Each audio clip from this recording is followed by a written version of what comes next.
నమస్తే, welcome to Leo. TDP హయాంలో ఉన్నప్పుడు లుల్లు గురించి అందరికీ తెలిసిందే. పెట్టుబడుల కోసం ఆంధ్రప్రదేశ్కి వచ్చింది. అయితే వైసీపీ హయాంలో ఈ లుల్లుని వెళ్ళగొట్టింది వైసీపీ ప్రభుత్వం.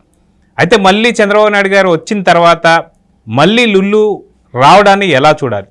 అయితే దీనిపై వైసీపీ నాయకులు విచిత్రమైనటువంటి వ్యాఖ్యలు చేస్తున్నారు. దీనిపై మనతో పాటు సీనియర్ జర్నలిస్ట్ సత్యమూర్తి గారు ఉన్నారు. వారిని తెలుసుకుందాం. సార్ నమస్తే. నమస్కారం అండి. సార్, లుల్లు గ్రూప్ సో అది అతిపెద్ద మాల్ అనుకోవచ్చు, ప్లస్ మల్టీప్లెక్స్, చాలా విభాగాలు దాంట్లో ఉన్నాయి. అయితే టీడీపీ హయాంలో ఉన్నప్పుడు అది రాష్ట్రంలో పెట్టుబడులు పెట్టడానికి వచ్చిన తర్వాత అన్ని ఒప్పందాలు అయిపోయాయి. దాని వైసీపీ వచ్చిన తర్వాత మళ్ళీ దాన్ని వెళ్ళగొట్టడం మనం చూసాం. మళ్ళీ ఇప్పుడు చంద్రబాబు నాయుడు గారు సీఎం అయిన తర్వాత మళ్ళీ వాళ్ళు రాక కావచ్చు, ఇప్పుడు మళ్ళీ వాళ్ళు చేస్తున్న వ్యాఖ్యల్ని ఎలా చూడాలంటారు? ఎట్లా చూస్తాం ఇప్పుడు? ఇంకా చూసేది ఏముంటుంది? వాళ్ళ అధికారంలోకి వస్తే లూలు గ్రూపుని మళ్ళీ వెళ్ళగొడతాం అంటున్నారు. అంటే అఫ్కోర్స్ వాళ్ళకి అవకాశం రాకపోవచ్చు, కానీ అంతకుముందు 2014 నుంచి 2019 వరకు అప్పుడు కొత్తగా ఏర్పడిన రాష్ట్రం కాబట్టి ఆంధ్రప్రదేశ్కి ఒక డైరెక్షన్ ఇవ్వాలని చెప్పి అప్పుడు చాలా కష్టపడి చంద్రబాబు నాయుడు అన్ని రంగాల్లో కొన్ని పాలసీ డాక్యుమెంట్లు తయారు చేశాడు. మొత్తం అందులో ఇండస్ట్రియల్ పాలసీ అని, ఈ విధంగా మొత్తం అంతా కూడా ఒక్కొక్క పాలసీ ఒక్కొక్క దానికి ఉంటుందన్నమాట. అట్లా చేసినప్పుడు పరిశ్రమలు, ఇప్పుడు పారిశ్రామిక రంగంలో మనం అభివృద్ధి సాధించాలి అంటే ఏం చేయాలి అనేది ఒక విధాన పత్రం. ఆ విధాన పత్రం ప్రకారం మనం తీసుకొచ్చి రాజధాని అమరావతి ఎట్లా నిర్మించుకోవాలి, పోలవరం ఎట్లా పూర్తి చేసుకోవాలి, ఇవి పూర్తి చేయటంతో పాటు రాయలసీమని ఒక పారిశ్రామిక హబ్గా ఎట్లా తయారు చేయాలి, విశాఖపట్నాన్ని ఒక ఐటీ క్యాపిటల్గా ఎట్లా రూపొందించాలి అని ఇటువంటివన్నీ కూడా అందులో చేశారు. ఒక పెద్ద దీర్ఘకాలిక ప్రణాళికని వేశారు. 2019లో జగన్మోహన్ రెడ్డి అధికారంలోకి వచ్చి మొత్తం సర్వం నాశనం చేశాడు. అమరావతి చూసాం, మనం ముళ్ళ చెట్లు పెంచాడు. పోలవరం చూసాం, డయాఫ్రమ్ వాళ్ళు, కాఫర్ డ్యాములు కొట్టుకుపోయేలాగా చేశాడు. విశాఖపట్నంలో కట్టించిన, అంటే ఐటీ పరిశ్రమల అభివృద్ధి కోసం కట్టించిన మిలీనియం టవర్స్ని, అది అందులో నుంచి అన్ని కంపెనీలను ఎలగొట్టాడు. రాయలసీమని పారిశ్రామికంగా అభివృద్ధి చేద్దామని వేసిన ప్లాన్స్ అన్నీ కూడా అది మొత్తం తుత్తునీలు చేసి అవతల పడేశాడు. శ్రీ సిటీని పాడుపెట్టాడు. ఇట్లా ఒకటి కాదు, అమర్ రాజా బ్యాటరీస్, ఎప్పటి నుంచో నడుస్తున్న అమర్ రాజా బ్యాటరీస్ని కాలుష్యం పేరుతోటి వేధించారు. వేధించటమే కాకుండా అసలు అప్పట్లో సకల శాఖ మంత్రిగా పేరు పొందిన సజ్జల రామకృష్ణారెడ్డి వచ్చి అసలు వాళ్ళు ఖాళీ చేసి వెళ్ళిపోవాలి, వాళ్ళు అదే మేమే వెళ్ళగొడతాం అన్నారు. మేమే వెళ్ళగొడతాం. కియా మోటార్స్ దగ్గరికి వెళ్ళి, అక్కడ లోకల్ ఎమ్మెల్యే ఉంటాడు, అతను వెళ్ళి రోజు వెళ్ళి మా డబ్బులు అంటే వాడు ఏదో అప్పు ఉన్నట్టు, మాకు వాటా ఇవ్వు, మా అన్నకి వాటా ఇవ్వు, నాకు డబ్బులు ఇవ్వు, నేను చెప్పిన ఉద్యోగంలో పెట్టు అని వేధించాడు. దాంతో వాళ్ళు కియా మోటార్స్ వాళ్ళు యాన్సిలరీ యూనిట్లన్నీ చెన్నైకి తీసుకెళ్లారు, తమిళనాడుకి తరలించారు. అంటే పారిశ్రామిక అభివృద్ధి మీద నీ అభిప్రాయం ఏంటి అని ఒక రిపోర్టరు జగన్మోహన్ రెడ్డిని అడిగితే ఇట్ ఈజ్ వేస్ట్ అన్నాడు. అసలు పరిశ్రమలకి ప్రభుత్వం భూమి, నీరు, విద్యుత్తు కేటాయించడం వేస్ట్ అని చాలా సూటిగా సమాధానం చెప్పాడు. మరి ఇంకేం చేయాలి? రాష్ట్ర ప్రభుత్వం పరిశ్రమలని తీసుకురావాలంటే ఏం చేయాలి? ఎందుకు పరిశ్రమలు? ఎందుకు మనకి అనవసరం. ప్రజలకు ఉపాధి ఎందుకు ఉపాధి కల్పించాలి? ఉపాధి అనవసరం. ప్రజలు తమ కాళ్ళ మీద తాము నిలబడాలి. ప్రజలు తమ కాళ్ళ మీద తాము నిలబడితే మనకెందుకు ఓట్లు వేస్తారు? నో. మొత్తానికి చివరికి ఏంటి అంటే, ఒక ఏదో పాఠశాల విద్య మీద మనం రివ్యూ మీటింగ్ పెడదాం సార్ అని చెప్పి ఒక senior most IAS officer Jaganmohan Reddy దగ్గరికి వెళ్ళి, సార్ రేపు రివ్యూ పెట్టమంటారా ఎడ్యుకేషన్ గురించి అని అడిగట. పెట్టమనో వద్దనో, నాకు టైం లేదనో ఏదో చెప్పాలి కదా. జగన్మోహన్ రెడ్డి ఏం అడిగాడు తెలుసా? ఇటు చూసి పైనుంచి కింద దాకా, పాట విద్యాశాఖ మీద రివ్యూనా, మనకేమన్నా ఓట్లు వస్తాయా అని అడిగట. అడిగితే మరి ఓట్లేం రావు సార్ అన్నట్టు. సరే ఓట్లు రాకపోతే మనకేమన్నా ప్రయోజనం ఉందా అని అడిగట. అంటే ప్రయోజనం అంటే ఏంది? డబ్బు. లేదు సార్ అన్నట్టు. మరి ఎందుకే రివ్యూ పో అన్నట్టు. అంటే ఇది జోక్ కాదు, కరెక్ట్, ఇది వాస్తవం. అంటే జగన్మోహన్ రెడ్డి ముఖ్యమంత్రిగా ఉన్నప్పుడు ఏం చేశాడు అంటానికి ఇది ఒక ఎగ్జాంపుల్. విశాఖపట్నంలో విశాఖ ఉక్కు ఫ్యాక్టరీ ఒకటి ఉంటుంది. అది జగన్మోహన్ రెడ్డికి అప్పటివరకు తెలిసి ఉండదు. ముఖ్యమంత్రి అయిన తర్వాత ఆ senior IAS officer LV Subrahmanyam గారు వెళ్తే అన్న మనం విశాఖపట్నం స్టీల్ ఎత్తేసి అక్కడ రాజధాని పెడదామా అని అడిగట. ఈయనకి షాక్ కొట్టి బయటకు వచ్చాడు, రూమ్ నుంచి బయటకు వచ్చాడు. అంటే జగన్మోహన్ రెడ్డికి అసలు ఏమీ తెలీదు. అతనికి తెలిసిందల్లా డబ్బులు సంపాదించుకోవటం, ఒక ఓన్ కంపెనీస్ని పెంచుకోవటం, ఇదే తప్ప వేరే వ్యాపకం జగన్మోహన్ రెడ్డికి లేదు. అయితే అదిగాక జగన్మోహన్ రెడ్డి కొన్ని ప్రముఖ ఛానల్స్కి కూడా తను ఇంటర్వ్యూ ఇస్తూ తను మాట్లాడుతున్న మాటలు ఏంటి అంటే, యువతకి ఎలాంటి ఉపాధి కల్పించాలి అంటే గొర్రెల పెంపకం కావచ్చు, చేపల పెంపకం కావచ్చు, మటన్ మాటలు కావచ్చు, వీటి గురించి మాట్లాడుతున్నారు. మీరు ఇందాక అన్నట్టుగా ఏదైతే పరిశ్రమలు వచ్చిన తర్వాత వాటి నుంచి వచ్చేటువంటి ఒక ఉపాధి పెద్దగా ఎక్కువగా ఉండదు, దానికి అనవసరం మీరు ఇందాక అన్నట్టుగా ల్యాండ్, వాటర్, కరెంట్ ఇవ్వడం వేస్ట్ అన్నట్టు మాట్లాడుతున్నారు.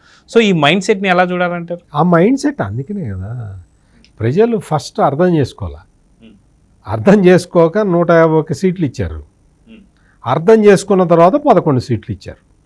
ఇదే పర్మనెంట్ ఫైనల్. ఇప్పుడు లూలు మాల్ విషయానికి వస్తే అదొక ఇంటర్నేషనల్ బ్రాండ్. అది జగన్మోహన్ రెడ్డికి ఎట తెలుస్తుంది? దాని గురించి తెలియదు.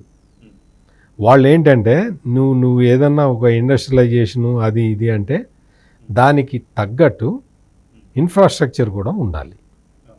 ఈ ఇన్ఫ్రాస్ట్రక్చర్ కల్పించడంతో పాటు ఆ ఇన్ఫ్రాస్ట్రక్చర్ కల్పించి ఆ పరిశ్రమలు వచ్చిన తర్వాత ప్రజలకి ఎంటర్టైన్మెంట్ అవసరాలు తీర్చాలి. ఇవన్నీ కూడా ఇంటర్లింక్డ్. చాలామందికి అర్థం కాదు. వాడెవడో ఒకడు వచ్చి లూలు మాల్ ఎందుకు తెస్తున్నారు, లూలు మాలు సబ్బులు దువ్వెనలు అమ్ముకునే ఒక చిల్లర దుకాణం తెచ్చిపెడితే రాష్ట్రం అభివృద్ధి చెందుతుందా అని అడుగుతాడు. వాడెవడో మేధావి, ఆడెవడో అమెరికాలో ఉంటాడు, ఆడు డాక్టర్ చదివాట. ఆడు అసలు ఈ డాక్టర్ ఎట చదివాడు అసలు నిజంగా డాక్టర్ కాదు మనకు తెలియదు, కానీ ఆడు చెబుతాడు ఏదో అంటే పిన్నీసులను దువ్వెనలు అమ్ముకునే షాప్ ఉంటుంది లూలు మాల్ అంటే. అంటే దానికి పెట్టుబడులే 3,000 కోట్లు అవుతుందా చిన్న దువ్వెనలు పీనిసులు అమ్ముకునే వాటి షాప్కి? అతనికి ఏం తెలుసు? అది మొత్తం దుబాయ్ హెడ్ క్వార్టర్సు, మొత్తం ఏషియాలోనే అది బిగ్గెస్ట్ చైన్ ఆఫ్ మాల్స్ అనమాట. అంత పెద్ద కంపెనీ దువ్వెనలోను పిన్నీసులు అమ్ముకునే షాప్ అంటాడు. అసలు ఈ తరహాలో వ్యాఖ్యలు చేసే వాళ్ళకి అసలు ఇండస్ట్రియలైజేషను, దాని తర్వాత ఎంటర్టైన్మెంట్ ఇండస్ట్రీని పెంచటం, దాంతోపాటు ప్రజలకి సౌకర్యంగా అన్ని రకాల ఏర్పాట్లు చెయ్యాలి, అప్పుడు మొత్తం అన్ని విధాలుగా సమాజం బాగుపడుతుంది, ఇవన్నీ పెట్టడం వల్ల రాష్ట్రానికి అభివృద్ధి వస్తుంది, అభివృద్ధి జరుగుతుంది అంటే ఇన్కమ్ వస్తుంది కదా, ఆ ఇన్కమ్ ద్వారా అభివృద్ధి జరుగుతుంది. ఇవన్నీ చెబితే వాళ్ళకి ఏం అర్థమవుతాయి? లూలు గ్రూపుని పిన్నీసులు సబ్బులు దువ్వెనలు అమ్ముకునే షాప్ అన్న వాడికి ఏం తెలుస్తుంది? వాడు నిజంగా డాక్టర్ చదివాడో లేదో మనకు తెలియదు. ఇక్కడి నుంచి జగన్మోహన్ రెడ్డి రాసి పంపిస్తే చదివాడో మనకు ఐడియా లేదు. వచ్చి ఇటువంటి ఒక ప్రచారాన్ని మొదలు పెడుతున్నారు. మొత్తం అంతకు ముందర ఈ లూలు గ్రూపు వస్తే దాన్ని ఎళ్ళగొట్టిందా నిద్రపోల. వాళ్ళు ఏం చేశారు, హైదరాబాద్ వెళ్ళిపోయి హైదరాబాదులో ఒక మాల్ స్టార్ట్ చేసుకున్నారు. ఒక మాల్ స్టార్ట్ చేసి వాళ్ళు రావాలనుకున్నారు, సౌత్ ఇండియాలో ఎస్టాబ్లిష్ కావాలి అన్ని రాష్ట్రాల్లో అని చెప్పి వాళ్ళు ప్లాన్ చేసుకుంటూ ఉన్నారు. వాళ్ళ ప్లాన్ను ఉపయోగించుకొని ఇది మనకి ఎంతవరకు, మన రాష్ట్రానికి ఎంతవరకు ఉపయోగపడుతుంది అనేది చూసుకోవాలి. అనేది చూసుకొని వాళ్ళు స్థలాలు కొట్టేయటానికి వస్తారు. అందరు నీలాగా ఉంటారా? స్థలాలు కొట్టేయటానికి వాడు దుబాయ్ నుంచి ఇక్కడ దాకా రావాలా? దుబాయ్ నుంచి ఇక్కడ దాకా వచ్చి ఇక్కడ స్థలం గవర్నమెంట్ ఫ్రీగా ఇస్తుందా? మార్కెట్ రేట్కి ఇస్తుందా? ఫ్రీగా ఇస్తుందా? ఏం మాట్లాడతారా అసలు? వీళ్ళకి ఏమన్నా అసలు మినిమం నాలెడ్జ్ ఏమన్నా ఉందా? లులు గ్రూప్ వస్తున్నది అంటే మొత్తం అసలు వాళ్ళు విశాఖపట్నం ప్లాన్ చేశారు, మొత్తం అన్ని తిరుపతి ప్లాన్ చేశారు, విజయవాడ ప్లాన్ చేశారు, మొత్తం అన్ని చోట్ల చైన్ ఆఫ్ మాల్స్ వచ్చేస్తే మీకు ఎట్లా ఉంటుందో ఒక్కసారి ఊహించండి.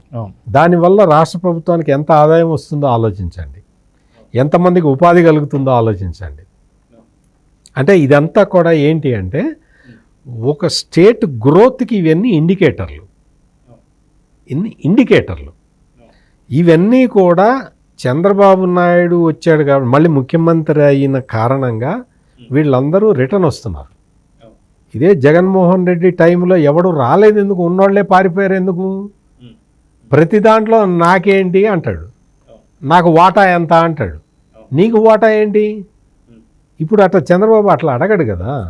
అందుకని చెప్పి ప్రతి కంపెనీ వస్తుంది. శ్రీ సిటీలో మనం పెద్ద ఫంక్షన్ జరిగినప్పుడు చూసాం కదా మనం. జపాన్ నుంచి వచ్చినాయి ఒక 6-7 కంపెనీలు వచ్చినాయి, ఒక 5 కంపెనీలు ఇనాగరేషన్ అయినాయి, ఇంకొక 5 కంపెనీలు ఎంఓయూలు చేసుకున్నాయి. వాళ్ళు ఏం చెప్పారంటే చంద్రబాబు నాయుడు ముఖ్యమంత్రి అయ్యాడు కాబట్టి మళ్ళీ మేము వచ్చామయ్యా, లేకపోతే మేము అసలు ఈ రాష్ట్రానికి వచ్చేవాళ్ళం కాదని చెప్పారు. వైసీపీకి సంబంధించి మాజీ ఐటీ మినిస్టర్ అయినటువంటి ఒక గుడివాడ అమర్నాథ్ మాత్రం ఇప్పుడు చంద్రబాబు నాయుడు చేస్తున్నటువంటి ఒక శంకుస్థాపనలు కావచ్చు, ప్రారంభోత్సవాలు కావచ్చు, మిగతా ఏవన్నా సరే మా హయాంలో వచ్చినవే వాటికి రిబ్బన్ కటింగ్ చేస్తానికే దాదాపు 2 సంవత్సరాలు పడుతుంది అంటున్నారు. సో లుల్లు కూడా అదే పరిస్థితులు చూడాలంటారా? వాళ్ళ వ్యాఖ్యలు ఎలా చూడాలంటారు? ఇంకా గుడివాడ అమర్నాథ్ గురించి చెప్పుకుంటే మనకి అది చెప్పుకొనే తరించాలి మనం. గుడివాడ అమర్నాథ్కి అసలు ఐటీ శాఖ మంత్రి అని మీరు గుర్తుపెట్టుకుంటున్నారు, అతనికి గుర్తులేదు. అతను మంత్రిగా చేసేటప్పుడే అతనికి గుర్తులేదు, అతని శాఖ ఏంటో అతనికే గుర్తులేదు. మీరు మరి ఎట్లా గుర్తుపెట్టుకున్నారో కానీ అతని శాఖను కూడా గుర్తుపెట్టుకున్నారు. అతను ఐటీ మంత్రి గారు అని పిలిస్తే పలకడు, తెలియదు కదా అతనికి. అందువల్ల అతని మాటల్ని మనం పట్టించుకుంటే పెద్ద ఇదేం కాదు. వాళ్ళ బాస్ జగన్కే తెలియదని నేను చెబుతుంటే మీరు మధ్యలో గుడివాడ అమర్నాథ్ గురించి నువ్వు లేకపోతే పేరుని నాని గురించి చెబితే కొడాలి నాని గురించి ఎట్లా వాళ్ళకి ఏం తెలుసు? ఈ జగన్మోహన్ రెడ్డి హయాంలో ఏ మంత్రి అయినా తన శాఖ గురించి మాట్లాడా? బూతులు మాట్లాడటం తప్ప. ఇప్పుడు అంతా చూసుకోండి మీరు. అసలు మీకు మొత్తం ఇండస్ట్రియలైజేషన్ ఎట్లా జరగాలి? కేంద్రం నుంచి కూడా ఈ పారిశ్రామిక హబ్బులు వచ్చేసినాయి. ఇండస్ట్రీస్ మొత్తం కూడా ఎట్లా డెవలప్ కావాలి? రాబోయే 5 ఏళ్లలో ప్లాన్ ఏంటి, 10 ఏళ్లలో ప్లాన్ ఏంటి, 15 ఏళ్లలో ప్లాన్ ఏంటి, 20 ఏళ్లలో ప్లాన్ ఏంటి? మొత్తం అంతా ఒక ప్లాన్ ప్రకారం ఫేజ్ మేనర్లో మొత్తం అంతా కూడా డెవలప్ కావాలి. పెట్టుబడులు అసలు నిన్న ఒక ఎనర్జీ పాలసీని డిక్లేర్ చేసింది గవర్నమెంట్, ఆంధ్రప్రదేశ్ గవర్నమెంట్. 10 లక్షల ఉద్యోగాలు వస్తాయి, 10 లక్షల కోట్ల పెట్టుబడి వస్తుంది. నీకు అసలు 10 లక్షల కోట్ల పెట్టుబడి తీసుకొచ్చే విధంగా ఎనర్జీ పాలసీని డిక్లేర్ చేశారు అంటే ఎంత ముందు చూపు ఉన్నట్టు గవర్నమెంట్కి. మనకు అవన్నీ ఏం తెలియవు. నాకేంటి అంటే నీకేంటి, ఏం కావాలి నీకు? మధ్యలో 5 పోతుంది నాకేంటి అని అడిగితే. 151లో నాకేంటి అని వచ్చిన ప్రతివాడిని నాకేంటి అని అడిగితే మధ్యలో 5 పోతుంది. అది నీకు.